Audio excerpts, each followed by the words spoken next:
and y'all had so much motion, so much movement at that time, and I didn't really understand what the Chopaholics was. I could kind of assess it by the name. That must be some DJ chopping and slowing it down.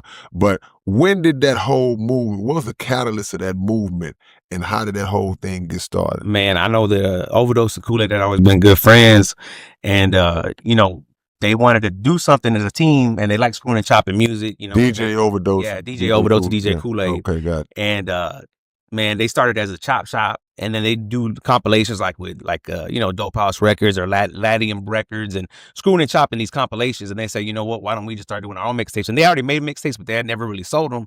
But you know, he always liked the screw thing, and you know what I'm saying, they started as a chop shop, and then they went into the Chopaholics. And lo and behold, whenever 104.9 started, they were actually going to have Watts on there screwing and chopping on Screwston Sundays, but he had the opportunity to go to 97.9, and he was kind enough to let us have the opportunity to get on there, or let my cousin, you know, Overdose and Kool-Aid, let them do their thing, and brought us into the fold to do that. And my cousin tried to show love to so many artists. He liked breaking records and really showing what Houston had. And he was able to, through that radio station and through our syndicated radio show and XM radio show that he made, they were really able to capitalize on a lot of things, but also with a Latin twist, to where you're getting more artists. No matter the color of them, you're going to see a different diaspora of artists that, you know, that come out on there. And I liked it. You know, they weren't scared to break records, you know what I'm saying? And being part of it was amazing, you know what I'm saying? Like, all that, being a part of it now is amazing. And, you know, they built a really good foundation, and I'm just trying to build on that and do it the right way. And, you know what I'm saying?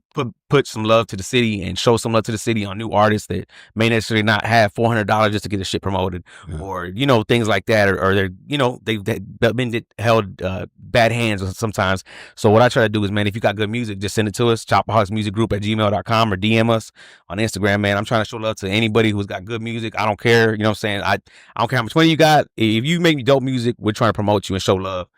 You put something on my mind a minute ago, because the one thing that I didn't remember was which radio station y'all was on. So 104.9, that was one of those newer stations that had come out at Univision, but it was hip hop. And they were kind of rivaling 97.9 at that time. Yes, sir. And I think that was so good for the city, bro, because when it's only one game in town, and when that game is under an umbrella that makes it so hard for local or independent artists to penetrate, get through.